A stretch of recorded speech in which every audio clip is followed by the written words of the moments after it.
नमस्कार माझ्या प्रिय बंधू भगिनींनो, आपल्या सर्वांच्या शुभकामना सदिच्छा घेऊन या जिल्ह्याच्या प्रगतीसाठी मी जीव ओतून काम केलं। कधी वन अकादमी केली, बॉटनिकल गार्डन, सैनिक school, bamboo research and training centre, Ram Setu, अभ्यासिका, स्टेडियम। पण यामध्ये मला ज्या कामाचं खूप समाधान होते आहे ते मेडिकल कॉलेजच्या नंतरचं काम आहे कॅन्सर हॉस्पिटल। स्वर्गीय रतन टाटा जेव्हा चंद्रपूरच्या दौऱ्यावर माझ्या निमंत्रणावरून आले तेव्हा त्यांना मी आग्रह केला की या जिल्ह्यामध्ये कॅन्सरचे पेशंट्स मोठ्या संख्येने आहे, त्यांना मुंबई नागपूरला जावं लागतं। एक अत्याधुनिक कॅन्सर हॉस्पिटल चंद्रपूरमध्ये व्हावं हा माझा संकल्प होता, इच्छा होती। आणि त्यामध्ये आपण 280 कोटी रुपये खर्च करून 140 बेडेडचं कॅन्सर हॉस्पिटल या 22 डिसेंबर 2025ला भगवान महादेवाच्या सोमवारी याचं उद्घाटन होत आहे। आचारसंहितेमुळे मी जरी मंचावर राहू शकलो नाही तरी कार्यक्रमाला मी उपस्थित राहणार आहे, कारण ते एक माझं स्वप्न होतं गोरगरीब जनतेच्या कॅन्सर रुग्णाच्या सेवेसाठी।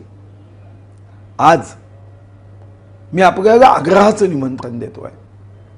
परमपूज्यनीय सरसंघचालक श्री मोहनजी भागवत साहेबांच्या हाताने याचं उद्घाटन होत आहे। ही इच्छा स्वर्गीय रतन टाटांची होती, ती इच्छा 22 तारखेला 11 वाजता पूर्ण होणार आहे।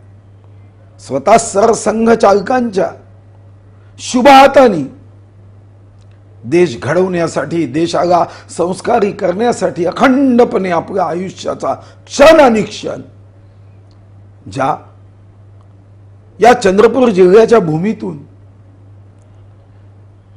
या चंद्रपूरच्या सुपुत्रांनी दिला ते आदरणीय सरसंघचालक परमपूज्यनीय श्री मोहनजी भागवत यांच्या हस्ते होते। आपण निश्चितपणे 22 डिसेंबर 2025 रोजी सोमवारी 11 वाजता बायपास रोडवर या कॅन्सर हॉस्पिटलच्या उद्घाटनाला निश्चित यावं। हा कार्यक्रम 11 वाजता सुरू होईल आणि बरोबर 12:30 वाजता संपेल। आपण निश्चित यावं, सदिच्छा देण्यासाठी, शुभकामना देण्यासाठी आणि उत्तम काम जर झालं आहे असं वाटलं तर आम्हाला शाबासकी देण्यासाठी। या शाबासकीच्या ऊर्जेतून पुन्हा अनेक कामं आम्ही या जिल्ह्याच्या सेवेसाठी निश्चितपणे पूर्ण करू। धन्यवाद। जय हिंद, जय महाराष्ट्र, जय चंद्रपूर।